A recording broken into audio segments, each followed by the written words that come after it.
এই যে ছেলেরা এরা হইলো ওই জামাতের মুখপাত্র, এই ছেলেরাও নেতা না, এরা হইলো অভিনেতা, জামাত যা করাতেছে তাই করে। বিবাদে রোববার দিনভর উত্তাল ছিল ঢাকা বিশ্ববিদ্যালয় এলাকা। দুপুরে বিক্ষোভ করে ডাকসুর সমন্বিত শিক্ষার্থী সংসদ প্যানেল। সাধারণ সম্পাদক প্রার্থী মাহিন সরকার বিএনপি নেতা ফজলুর রহমানের বক্তব্যের প্রতিবাদ জানিয়ে তাকে ঢাকা বিশ্ববিদ্যালয় এলাকায় অবাঞ্ছিত ঘোষণা করেন। 24 আমাদের প্রজন্মের একটি অহংকার, এটি আমাদের প্রজন্মের নিজেদের রক্ত দিয়ে কেনা একটি বিষয়। এই ইতিহাসকে কেউ যদি মুছে দিতে চায় তাহলে তাকে শক্তভাবে প্রতিহত করা হবে। বিকালে রাজু ভাস্কর্যের পাদদেশে বিক্ষোভ সমাবেশ শেষে ফজলুর রহমানের কুশপুত্তলিকা দাহ করে বাংলাদেশ গণতান্ত্রিক ছাত্র সংসদ।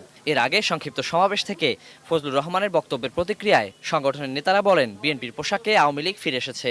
আমরা জানি বেগম খালেদা জিয়া একজন সজ্জন রাজনীতিবিদ, তার আপোষহীন মনোভাবকে আমরা সম্মান করি, শ্রদ্ধা করি, কিন্তু বেগম জিয়া বোধহয় টের পাননি তার দলের ভিতরে শেখ হাসিনার এজেন্ট ঢুকে গেছে। তারেক রহমান ডুয়েল গেম খেলতে চান, তিনি জুলাই গণ অভ্যুত্থানের পক্ষের শক্তিও রাখতে চান, আওয়ামী লীগের পক্ষের শক্তি নিয়েও কাজ করতে চান।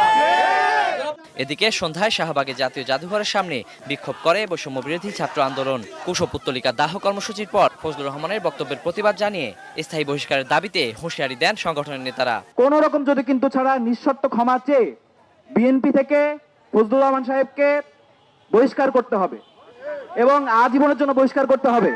টকশোর নামে আর কেউ যেন জুলাই অভ্যুত্থানকে হেয় করতে না পারে সেজন্য ব্যবস্থা নেওয়ার দাবিও জানান তারা।